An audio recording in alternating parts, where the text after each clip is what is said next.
Okay, hello all of you. आज के class में हम लोगों को जो टॉपिक डिस्कस करना है वो इक्विवेलेंट रेसिस्टेंस निकालना सीखना है। एक्चुअली में नेटवर्क थ्योरी पेपर में न्यूमेरिकल्स को सॉल्व करना होता है और करीब करीब हर न्यूमेरिकल में आपको इक्विवेलेंट रेसिस्टेंस निकालने का जो है प्रॉब्लम फेस करना पड़ता है और स्टूडेंट्स को सीरीज़ कनेक्शन समझने में, पैरेलल कनेक्शन समझने में थोड़ी दिक्कत पेश आती है। तो इसी सब चीज़ को देखते हुए आज का जो क्लास है, हम लोग आज के सेशन में हम लोग जो है आर इक्वलेंट निकालना सीखेंगे। तो बेसिकली इलेक्ट्रिकल इंजीनियरिंग में कंपोनेंट्स को जो अरेंज किया जाता है वो आइदर सीरीज़ में होता है या फिर पैरेलल में होता है। जिस तरह से यहाँ पर आप छोटा छोटा दो सर्किट देख सकते हैं कि यहाँ पर 3 रेसिस्टर्स को सीरीज़ में कनेक्ट किया गया है और यहाँ पर 3 रेसिस्टर्स को पैरेलल में कनेक्ट किया गया है। अच्छा, सीरीज़ कनेक्शन में और पैरेलल कनेक्शन में कैसे पहचानेंगे? तो सबसे बड़ा पहचान ये है सीरीज़ कनेक्शन का कि एक ही करंट फ्लो करेगी। यहाँ पे आप देख सकते हैं कि करंट आई ही पूरे सर्किट में रन कर रही है ना। जब दो कंपोनेंट के बीच में सेम करंट ही फ्लो कर जाती है तो उन कंपोनेंट्स को आपस में सीरीज़ में कहा जाता है। यानी सीरीज़ कनेक्शन में करंट सेम होता है और वोल्टेज अलग अलग रहेगा। इस रेसिस्टेंस के क्रॉस कुछ अलग वोल्टेज होगा, इस रेसिस्टेंस के क्रॉस कुछ अलग वोल्टेज ड्रॉप होगा, इस रेसिस्टेंस के क्रॉस कुछ अलग वोल्टेज ड्रॉप होगा। हाँ, अगर तीनों रेसिस्टेंस का वैल्यू सेम हो तो फिर तीनों का वोल्टेज ड्रॉप भी सेम हो सकता है। लेकिन अगर रेसिस्टेंस की वैल्यू अलग अलग है तो वोल्टेज ड्रॉप भी अलग अलग होगा। तो इस केस में यानी सीरीज़ के केस में करंट सेम होगी और वोल्टेज डिवाइड होगा, है ना। और इस केस में जो एक जनरल फार्मूला है, डेरिवेशन तो किसी भी टेक्स्ट बुक में मिल जाएगा आपको। आर इक्विवेलेंट का जो वैल्यू होता है वो R1 plus R2 plus R3 होता है। ये वाला फार्मूला है, ठीक है। उसके बाद सीरीज़ सर्किट जो है वो एक तरह से वोल्टेज डिवाइडर सर्किट की तरह काम करता है। यानी आप इसमें वोल्टेज डिवीज़न फार्मूला लगा सकते हैं। इस फार्मूले को हम लोग थोड़ी देर के बाद डिस्कस करेंगे। अब आते हैं पैरेलल कनेक्शन में। तो पैरेलल कनेक्शन में देखिए, अगर गौर से देखिएगा तो पैरेलल कनेक्शन का पहचान ये है कि करंट डिवाइड हो जाएगी। करंट सेम नहीं रहेगी। ये अगर आप इसको टोटल करंट मान रहे हो I, तो ये I जो है I1, I2 और I3 3 ब्रांचेज में स्प्लिट हो जा रही है, डिस्ट्रीब्यूट हो जा रही है, ठीक है। तो करंट इज़ डिवाइडेड और वोल्टेज जो है वो सेम रहेगा। तीनों ही रेसिस्टेंस के लिए वोल्टेज V है। तो अगर आप I1 का वैल्यू निकालना चाह रहे हैं तो V/R1 कर सकते हैं। I2 का वैल्यू निकालना चाह रहे हैं तो V/R2 कर सकते हैं और I3 का वैल्यू निकालना चाह रहे हैं तो V/R3 कर सकते हैं। यानी वोल्टेज सेम होगा, करंट डिफरेंट रहेगा। तो इस केस में जो फॉर्मूला होता है वो होता है 1/R equivalent is equal to 1/R1 plus 1/R2 plus 1/R3। अच्छा, कुछ स्पेशल केसेस हैं इस केस में। अगर मान लेते हैं 3 रेसिस्टेंस के बजाय 2 ही रेसिस्टेंस रहेगा इस तरह से, तो आप आराम से R1 into R2 by R1 plus R2 लिख सकते हो। R1 into R2 by R1 plus R2 लिख सकते हो। और अगर 2 पैरेलल पाथ में करंट डिस्ट्रीब्यूट हो रही है तब हम करंट डिवीज़न लगा सकते हैं। करंट डिवीज़न को हम लोग थोड़ी देर के बाद डिस्कस करेंगे, ठीक है। तो और एक और बात जो था बहुत इंपॉर्टेंट था कि अगर 2 रेसिस्टेंस इक्वल मैग्नीट्यूड का है, 5 ओम और 5 ओम का रेसिस्टेंस है, वो पैरेलल में कनेक्टेड है, तो जो उसका इक्वलेंट निकलेगा वो जस्ट हाफ हो जाएगा। यानी 5 और 5 अगर पैरेलल में कनेक्टेड है तो उसका इक्वलेंट 2.5 ओम हो जाएगा, ठीक है। तो ये एक बात याद रखना है आपको, ठीक है। इसी फॉर्मूले से इक्वल रेसिस्टेंस दोनों जगह पे R पुट करोगे तो R/2 आ जाएगा। तो यहाँ पे छोटा सा एग्जांपल हम लिए हैं कि भाई 5 ओम, 10 ओम, 15 ओम, ये इसका हमको आर इक्वलेंट निकालना है। तो अगर हम इमेजिनरी एक करंट फ्लो करा के दिखलाएं तो हम समझ सकते हैं कि यहाँ पर जो है सेम करंट फ्लो करेगा। इसलिए ये तीनों कंपोनेंट जो है, तीनों रेसिस्टेंस जो है वो सीरीज़ में है, तो सिंपली हमको एडिशन कर देना है। अगर इसको इस तरह से कनेक्ट किया था पैरेलल में तो हमको क्या लिखना पड़ता है? 1/5, 1/10, 1/15। सॉल्व करते हैं तो 11/10 आता है। ध्यान रखिएगा यहाँ पे बच्चे लोग थोड़ा सा हाँ, फिर से सुन लीजिए। 1/R equivalent is equal to 1/5 plus 1/10 plus 1/15। तो 1/R equivalent is equal to 11/30 हुआ। यहाँ पे बच्चा लोग गलती क्या कर देता है कि R equivalent is equal to 11/30 लिख देता है। ऐसा नहीं है, बल्कि 1/R equivalent is equal to 11/30 निकला। अब अगर आपको R इक्वलेंट निकालना है तो R इक्वलेंट का वैल्यू 30/11 आ जाएगा, यानी कि 2.73 हो जाएगा। एक और जो इंपॉर्टेंट ऑब्जर्वेशन है वो ये है कि आर इक्वलेंट अगर आप सीरीज़ के केस में निकाल रहे हैं, जैसे भी हम लोग निकाले थे, तो जो आपका इक्वलेंट रेसिस्टेंस आएगा वो तीनों से ज़्यादा होगा, क्योंकि तीनों का समेशन है। और इसके बरक्स, इसके अपोजिट, अगर आप आर इक्वलेंट पैरेलल के केस में निकाल रहे हैं तो आर इक्वलेंट सबसे छोटा होगा, सबसे छोटा होगा। आप देख सकते हैं सबसे जो छोटा रेसिस्टेंस था वो 5 ओम का था, लेकिन जब हम आर इक्वलेंट निकाले हैं तो उसकी वैल्यू 2.73 ओम आई है। तो ये एक इंपॉर्टेंट ऑब्जर्वेशन है, ठीक है। तो अब कंक्लूड करते हैं हम लोग बात को सीरीज़ कनेक्शन के केस में। अच्छा हाँ, पहचानने के लिए पैरेलल कनेक्शन में एक और बात है कि किसी भी कंपोनेंट का अगर स्टार्टिंग पॉइंट और फिनिशिंग पॉइंट दोनों एक ही पॉइंट पे हो तो वो पैरेलल में होता है। जैसे अगर हम R1 को देखिएगा तो R1 कहाँ से स्टार्ट हो रहा है, A से स्टार्ट हो रहा है, B पे ख़त्म हो रहा है। R2 कहाँ से स्टार्ट हो रहा है, A से स्टार्ट हो रहा है, B पे ख़त्म हो रहा है। R3 कहाँ से स्टार्ट हो रहा है, A से स्टार्ट हो रहा है। तो अगर स्टार्टिंग पॉइंट और फिनिशिंग पॉइंट रेसिस्टेंस का सेम हो तो वो जो है सीरीज़ में पैरेलल कनेक्शन होता है। अब थोड़ा बहुत थ्योरी डिस्कस कर लेने के बाद हम लोग कुछ न्यूमेरिकल्स बनाना चाहेंगे जिसमें हमको आर इक्वलेंट निकालना है। तो मेरी रिक्वेस्ट आप लोगों से ये होगी कि आप लोग पहले इस पेपर का जो है स्नैप ले लीजिए और इसको ख़ुद से ट्राई कीजिए। अगर आपका बेसिक अच्छा है तो ये सारा न्यूमेरिकल आपसे बनना चाहिए। 13 न्यूमेरिकल है मेरे पास, 13 में से अगर आप 10-12 न्यूमेरिकल भी बना रहे हैं then your basic is good. और अगर बेसिक में थोड़ा प्रॉब्लम है तो आपको ये वीडियो एंड तक देखनी चाहिए। ये 6-8 न्यूमेरिकल इस पेज में है और 5 न्यूमेरिकल इस पेज में है। तो बेटर है कि आप इसका एक अच्छा सा इसको कॉपी कर लीजिए इन क्वेश्चंस को, और उसके बाद हम लोग डिस्कस करेंगे। Now we are starting the solution of these numericals. तो सबसे पहला न्यूमेरिकल देखिए, अगर आप गौर से देख रहे हैं तो ये ब्रांच जो है 2 ओम का और ये 2 ओम का ब्रांच पैरेलल में है। क्यों? क्योंकि इसका स्टार्टिंग पॉइंट और फिनिशिंग पॉइंट दोनों ही रेसिस्टेंस का सेम जगह पे, तो ये दोनों पैरेलल में है। और हम एक ट्रिक बता चुके हैं कि जब दो सेम वैल्यू का रेसिस्टेंस पैरेलल में हो तो इक्विवेलेंट 1 ओम हो जाता है, उसका हाफ हो जाएगा। तो यहाँ पे हम 1 ओम कनेक्ट कर दिए, ठीक है। पहले से 3 ओम था, 3 ओम आ गया। अब क्या है, 3 ओम और 1 ओम सीरीज़ में हो जाएगा, क्योंकि अगर एक इमेजिनरी करंट को आप रन कराओगे तो सेम करंट फ्लो करेगा। तो 9 3 + 1 4 ओम सीरीज़ में, और ये 4 जो है इसके साथ पैरेलल में है। तो फिर से 4 और 4 का पैरेलल अगर आप निकालेंगे तो वो 2 ओम आएगा, ठीक है। तो ये पहला। नौ सेकंड न्यूमेरिकल देखते हैं। सेकंड न्यूमेरिकल में थोड़ा सा ट्रिकी है। अब आप ज़रा सा गौर से देखिएगा तो ये 2 ओम का स्टार्टिंग पॉइंट और फिनिशिंग पॉइंट यहाँ है।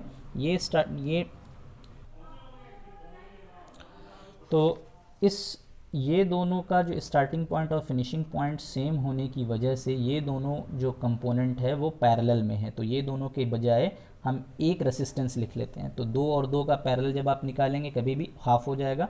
तो अब ये दोनों को लिखने की ज़रूरत नहीं है अलग से, अब सिर्फ एक ही लिखाएगा, यहाँ पे लिख दिए।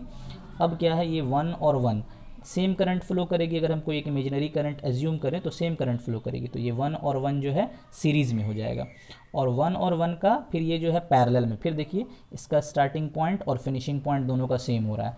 तो ये 2 और 2 का पैरेलल जो है 1 हो जाएगा, और 1 और फाइनली 5 के साथ सीरीज़ में हो जाएगा। तो ये 2 न्यूमेरिकल हम लोग सॉल्व कर लिए, इसका 6 आंसर आ गया। अब जो तीसरा न्यूमेरिकल है, देखने में थोड़ा सा बड़ा है लेकिन बहुत ही ईजी है। देख के ही आप बता सकते हो कि ये तीनों कंपोनेंट जो है पैरेलल में है, ये दोनों कंपोनेंट पैरेलल में है। तो पहले ये तीनों का पैरेलल का कॉम्बिनेशन निकाल लेंगे, ये दोनों का पैरेलल का कॉम्बिनेशन निकाल लेंगे। देखिए हम लोग यहाँ पे निकाल लें, 3 के लिए कोई अल्टरनेट नहीं है, आपको इसी तरह से बनाना पड़ेगा, ठीक है। तो इसको फिर रिवर्स करते हैं तो आर इक्वलेंट डैश का वैल्यू कुछ 10/17 आया, कैलकुलेट कर लोगे आप लोग, ठीक है। ये दोनों का निकालेंगे तो आर इक्वलेंट डबल डैश 2 ओम आ गया। मतलब इसका भी हम लिख दिए, इसका भी हम लिख दिए, और ये दोनों के जगह में हम लोग ये वैल्यू लिख दिए, ठीक है। और 2 ओम पहले से था तो 2 ओम पहले से आ गया यहाँ पे, ठीक है। 2 ओम पहले से था तो 2 ओम पहले से आ गया यहाँ पे, ठीक। अब उसके बाद क्या है कि ये तीनों जो है अब वो सीरीज़ में हो जाएगा। तो ये तीनों का इक्विवेलेंट निकाल दिए, इतना आंसर आ गया।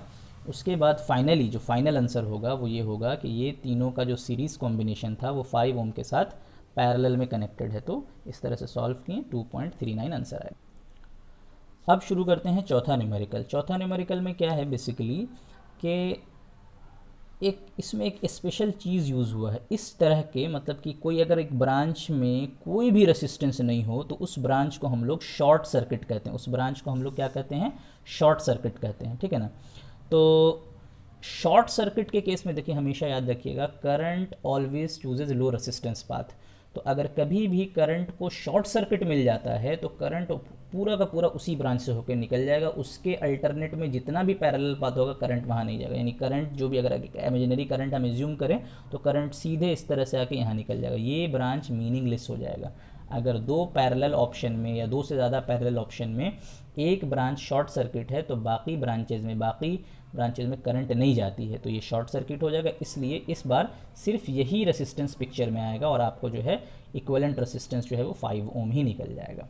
ठीक है, अच्छा अब आते हैं इस न्यूमेरिकल में फिफ्थ वाले में 2 क्वेश्चन पूछा गया है। आपको RAB भी बताना है और उसके बाद RCD भी बताना है, ठीक है ना। तो जब हम RAB कैलकुलेट करेंगे, ध्यान दीजिएगा, यहाँ से यहाँ कैलकुलेट करेंगे तो ये चीज़ तो ओपन रह जाएगा, C और D टर्मिनल ओपन रह जाएगा, मतलब R3 ब्रांच का कोई मतलब नहीं है, R3 ब्रांच का कोई मतलब नहीं होगा, ये वाला इसका कोई मतलब नहीं है, ठीक है। उसके बाद जब हम फिर करंट जो भी है वो इस तरह से फ्लो कर जाएगी, यानी कि ये दोनों सीरीज़ में हो जाएगा, यानी कि RAB का वैल्यू हो जाएगा R1 प्लस R2। RAB का वैल्यू क्या हो जाएगा, R1 प्लस R2। और RCD जब हम निकालेंगे तो R1 का कोई मतलब नहीं रहेगा और RCD का वैल्यू हो जाएगा R2 plus R3, R3 plus R2 जो भी है। Now coming to sixth numerical में अगर आप देखिएगा गौर से तो ये 2 टर्मिनल के अक्रॉस आपको R इक्विवेलेंट निकालना है। तो आप गौर से देख सकते हैं, अगर सेम करंट फ्लो करेगा, R1 और R2 में सेम करंट फ्लो करेगा, तो R1 और R2 सीरीज़ में है और ये दोनों का सीरीज़ कॉम्बिनेशन R3 के साथ पैरेलल में है।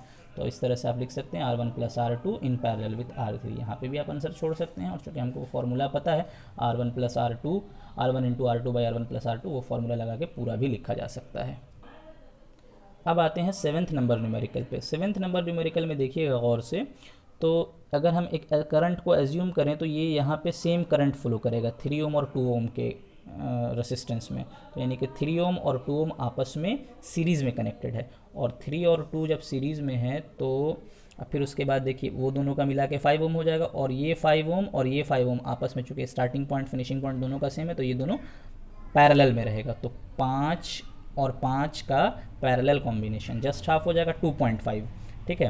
तो 2.5 हो गया, यहाँ देख सकते हैं आप, यहाँ पे बनाया गया है 2.5 हो गया। अब ये 2.5 और ये 1.5 जो है आपस में सीरीज़ में हो जाएगा, तो 2.5 और 1.5 करेंगे तो 4 ओम आ जाएगा सीरीज़ में, ठीक है।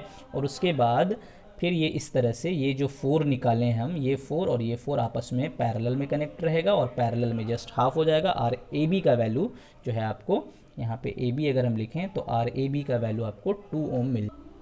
Now coming to 8th numerical में देखिए बेसिकली करना क्या है कि इस तरह से क्वेश्चन दिया हुआ था आपको, तो आप अगर गौर से देखें तो अगर कोई करंट अगर इस तरह से आ रही होगी तो वो करंट आपस में उसको 2 पाथ मिल रहा होगा डिस्ट्रीब्यूट होने के लिए, इस तरह से डिस्ट्रीब्यूट हो रही होगी। लेकिन जो भी करंट यहाँ आएगी वो पूरी करंट ये दोनों ब्रांच में, ये दोनों कंपोनेंट में सेम करंट जाएगी, ये दोनों कंपोनेंट में सेम करंट जाएगी। तो इसका मतलब है कि 10 और 5 आपस में सीरीज़ में है और 20 और 10 आपस में सीरीज़ में है, यानी कि ये दोनों का कॉम्बिनेशन हो जाएगा 15 और ये दोनों का कॉम्बिनेशन हो जाएगा 30। और फिर उसके बाद फाइनली जब हम 15 और 30 को कर दिए तो 15 और 30 आपस में पैरेलल में कनेक्टेड रहेगा। क्यों? क्योंकि दोनों का ही स्टार्टिंग और फिनिशिंग पॉइंट सेम है। आप देख सकते हैं ये ब्रांच भी यहाँ से स्टार्ट होकर यहाँ पे ख़त्म हो रही है, ये ब्रांच भी यहाँ से स्टार्ट होकर यहाँ पे ख़त्म हो रही है। तो इसका मतलब क्या हुआ कि ये दोनों ब्रांच आपस में पैरेलल में है। तो फिर पैरेलल वाला फॉर्मूला लगेगा R1 into R2 by R1 plus R2, तो आपका आंसर जो है वो 10 ओम आ जाएगा। हाँ, तो अब 9th न्यूमेरिकल देखते हैं। 9th न्यूमेरिकल में अगर आप गौर से देखिएगा तो यहाँ पे भी एक ब्रांच ऐसी है जिसमें कोई रेसिस्टेंस नहीं है। इसका मतलब है कि ये शॉर्ट सर्किट ब्रांच है, और हम जानते हैं कि जब शॉर्ट सर्किट ब्रांच होता है तो थोड़ा सा आपको अलर्ट रहना है ना। तो देखिए यहाँ पे शॉर्ट सर्किट ब्रांच है, इसका सॉल्यूशन करने के टाइम में अब करंट जो यहाँ से आएगी, ये जो टोटल करंट आ रही होगी उसको एक रास्ता ये मिल रहा है, एक रास्ता ये मिल रहा है और एक रास्ता बीच वाला है। बीच वाला में कोई रेसिस्टेंस नहीं है, शॉर्ट सर्किट है, तो सारी की सारी करंट जो है बीच से ही पार हो जाएगी। ये ब्रांच में और ये ब्रांच में कोई करंट नहीं जाएगी। जब कोई करंट ही नहीं जाएगी तो रेसिस्टेंस नहीं होगा। इसका मतलब है कि इस सर्किट का जो रेसिस्टेंस होगा वो ज़ीरो होगा। उसके बाद आते हैं हम लोग 10th न्यूमेरिकल में। 10th न्यूमेरिकल में क्या कह रहा है कि इस बार शॉर्ट सर्किट तो है, लेकिन इस तरह से शॉर्ट सर्किट है, यहाँ पर है शॉर्ट सर्किट, ठीक है। तो शॉर्ट सर्किट को समझिएगा। शॉर्ट सर्किट एक ऐसा फेनोमेनन है कि जिसमें पूरा यहाँ से लेके यहाँ तक कोई भी वोल्टेज ड्रॉप नहीं होता। वोल्टेज ड्रॉप ज़ीरो होता है शॉर्ट सर्किट में। यानी इसको आप ऐसा मान सकते हो कि ये एक पॉइंट की तरह है, सब पॉइंट एक तरह का है इसमें, आप इसको एक कॉमन पॉइंट मान सकते हो इस तरह से कि 5 ओम भी यहीं पे कनेक्टेड है, 10 ओम भी यहीं पे कनेक्टेड है, ये वाला 10 ओम भी यहीं पे कनेक्टेड है और 20 ओम भी यहाँ पे कनेक्टेड है। इसका मतलब क्या हुआ कि बेसिकली 10 ओम और 20 ओम का फिनिशिंग पॉइंट एक जगह पर है, स्टार्टिंग पॉइंट तो एक था ही, यानी 10 ओम और 20 ओम आपस में पैरेलल में है, और 5 ओम का भी फिनिशिंग पॉइंट जो है एक ही जगह पर है और 10 ओम का भी जो है एक ही जगह पर। इसका मतलब है कि इस सर्किट को आप इस तरह से रिप्लेस कर सकते हैं कि 10 ओम और 20 ओम आपस में पैरेलल में है, 5 ओम और 10 ओम आपस में पैरेलल में है, और आपस में ये लोग जो है सीरीज़ में, यानी कि 10 और 20 का कॉम्बिनेशन निकालेंगे 20/3 निकलेगा, और 5 और 10 का जो कॉम्बिनेशन निकालेंगे तो 10/3 निकलेगा, और ये लोग आपस में सीरीज़ में है तो ऐड हो जाएगा और आपका आंसर जो आएगा वो 10 ओम आ जाएगा। तो इस तरह से ये वाला न्यूमेरिकल बनेगा। 11th न्यूमेरिकल को शुरू करते हैं। 11th नंबर न्यूमेरिकल में देखिए आपको यहाँ से बीच से कहीं से बोल रहा है कि भाई आपको यहाँ से देखते हुए आर ए बी निकालना, आर अक्रॉस ए बी निकालना है। तो हम लोग पहले इस तरफ का काम कर लेंगे लेफ़्ट साइड का, फिर राइट साइड का काम कर लेंगे, है ना। तो देखिए यहाँ पे ये 4 ओम और 4 ओम जो है आपस में पैरेलल में है, तो ये दोनों का कॉम्बिनेशन 2 ओम हो जाएगा। ये 2 ओम और 2 ओम पैरेलल में है तो इसका इक्विवेलेंट जो है 1 ओम हो जाएगा। बाकी सर्किट को एज इट इज़ रहने दिया, यहाँ पे 1 ओम एज इट इज़ रहने दिया, यहाँ पे 1 ओम एज इट इज़ रहने दिया। जब ऐसे रिप्लेस किए सबको तो ये 1 ओम और ये 1 ओम जो है आपस में सीरीज़ में है, ठीक है। तो 1 ओम सीरीज़ में हो गया, और ये अगर आप देखिएगा गौर से तो ये स्टार्टिंग पॉइंट फिनिशिंग पॉइंट, ये 2 ओम का भी starting point finishing point same है, ये 2 ओम का भी starting point finishing point same है, और ये अलग है। तो 2 ओम और 2 ओम पैरेलल में है, तो 2 ओम और 2 ओम का पैरेलल का 1 निकल जाएगा, तो ये दोनों की जगह में एक ब्रांच लिख दिए हम। ये 2 ओम और 2 ओम का जो पैरेलल कॉम्बिनेशन निकालें उसका जगह में 1 ओम लिख दिए और 1 ओम को एज इट इज़ रहने दिए। अब जब हम देख रहे हैं तो ये 1 ओम और 1 ओम आपस में सीरीज़ में है, तो फाइनली जो मेरा आंसर आएगा वो 2 ओम हो जाएगा। Now coming to this 12th numerical. 12th numerical में अगर आप गौर से देखिएगा, देखने में बहुत कॉम्प्लिकेटेड लग रहा है लेकिन थोड़ा बहुत आसानी ही है इसमें। ये देखिए 2 ओम और 2 ओम में सेम करंट फ्लो करेगी, मतलब 2 ओम और 2 ओम आपस में सीरीज़ में है, और फिर ये दोनों का सीरीज़ कॉम्बिनेशन इसके साथ पैरेलल में है। उसी तरह से 2 ओम और 1 ओम में सेम करंट फ्लो करेगी अगर आप एज्यूम करें तो ये दोनों आपस में सीरीज़ में है, और उसके बाद 2 ओम के साथ पैरेलल में है। तो पहले इतना काम कर लेते हैं। देखिए वही काम किए, 2 ओम और 2 ओम सीरीज़ में पैरेलल विथ 4, तो 4 4 पैरेलल विथ 2, तो यहाँ पे आप 2 ओम लिखा जा सकता है इस जगह पे।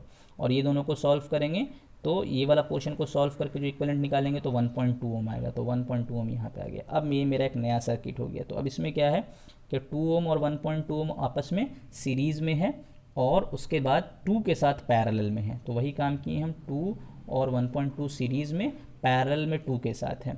तो इसको जब सॉल्व किए हम R1 into R2 by R1 plus R2 का फॉर्मूला लगाकर, तो इतना आंसर आ गया, ठीक है। अब मेरा जो सर्किट है कि ये 3 ब्रांच के जगह में, ये 3 ब्रांच के जगह में सिर्फ एक ब्रांच लिख सकते हैं आप, एक रेसिस्टेंस लिख सकते हैं आप। तो अब फाइनली जो है अब हम कंक्लूड कर सकते हैं इस न्यूमेरिकल को कि 1.23 और 1 जो है वो सीरीज़ में है, और ये दोनों का सीरीज़ कॉम्बिनेशन इसके साथ पैरेलल में है। जब आप सॉल्व करेंगे तो आपका आंसर जो आएगा 1.05 ओम आएगा। Now coming to the last numerical of today. ये एक आसान सा न्यूमेरिकल है। इसमें हम लोग क्या किए हैं बेसिकली, इसमें यहाँ से आपको इक्विवेलेंट निकालना है। क्वेश्चन सब में कहीं से भी आपको यहाँ से आपको आर इक्विवेलेंट यानी R equivalent across X Y निकालने के लिए बोल रहा है। तो फिर से हम सर्किट को देखते हैं ज़रा गौर से। तो अगर आप गौर से देख रहे हैं तो ये तो एक शॉर्ट सर्किट चीज़ है, मतलब इस पॉइंट को, इस पॉइंट को, इस पॉइंट को सबको एक माना जा सकता है, यानी कि 5 ओम 5 ओम 2.5 ओम ये आपस में पैरेलल में है, और 2 ओम और 6 ओम ये चूँकि शॉर्ट सर्किट है मतलब इसको आप इस तरह से कंसीडर कर सकते हैं। तो ये 2 और 6 जो है आपस में पैरेलल में है, ठीक है। तो इसको आसानी से निकालने का तरीका क्या होगा कि पहले यही दोनों को सॉल्व करिए। 5 और 5 पैरेलल में करेंगे हम तो हो जाएगा 2.5, और 2.5 और 2.5 पैरेलल में करेंगे हम तो फिर उसका हाफ यानी कि 1.25 ओम। तो आप और से देखिए कि ये तीनों को पैरेलल में कर दिया, इस तरह से भी निकालें तो 1.25 ओम ही आया। तो ये सेक्शन सॉल्व हो गया, ठीक है। उसके बाद 2 ओम और 6 ओम को सॉल्व किए तो मेरा आंसर जो है वो आ गया 1.5 ओम आ गया, ठीक है ना। तो अब मेरा जो सर्किट है वो अब जो मेरा सर्किट है वो इस तरह से रिड्यूस हो जाएगा कि ये दोनों ब्रांच के जगह में एक ब्रांच ये वाला लिख देंगे, ये तीनों ब्रांच के जगह में एक ब्रांच ये वाला लिख देंगे। अब देखिए आप गौर से इस सर्किट को, ये दोनों ब्रांच में सेम ही करंट फ्लो करेगा अगर हम एज्यूम करें तो, ये दोनों ब्रांच में सेम ही करंट फ्लो करेगा अगर हम एज्यूम करें तो नतीजा ये हुआ कि 3 ओम और 1.5 ओम आपस में सीरीज़ में है तो इसका कॉम्बिनेशन हो जाएगा 4.5, और 4 और 1.25 सीरीज़ में है तो इसका कॉम्बिनेशन हो जाएगा 5.25। लेकिन ये दोनों आपस में पैरेलल में है, क्यों? क्योंकि देखिए करंट डिस्ट्रीब्यूट होगा, जैसे ही हम यहाँ से मेजर करने जाएंगे तो करंट यहाँ पे डिस्ट्रीब्यूट हो जाएगा, यहाँ से जो भी करंट निकलेगा वो यहाँ पे डिस्ट्रीब्यूट होगा। तो कभी भी इस तरह के क्वेश्चन में ध्यान रखिएगा कि करंट ये जो है आपस में पैरेलल में होता है, ये एक्चुअली में सर्किट इस तरह का बनता है, ठीक है। तो अब ये दोनों का पैरेलल कॉम्बिनेशन जब निकालेंगे आप तो आंसर आपका आ जाएगा R1 into R2 plus R1 by R1 plus R2 करके 2.42 ओम आंसर हो जाएगा। सो ये कुछ एग्जांपल्स थे मेरी नज़र में। शुरू में बहुत आसान क्वेश्चन था, लास्ट में थोड़ा सा ट्रिकी क्वेश्चन है। आप लोग खुद से प्रैक्टिस कीजिए, एक मरतबा बनाने के बाद एक बार प्रैक्टिस कर लीजिएगा बनाने का, तो मेरे ख्याल से R इक्वलेंट वाला प्रॉब्लम थोड़ा बहुत सॉल्व हो जाएगा आप लोगों का। Hope so you have understood this session in a very good way. Thank you very much for today.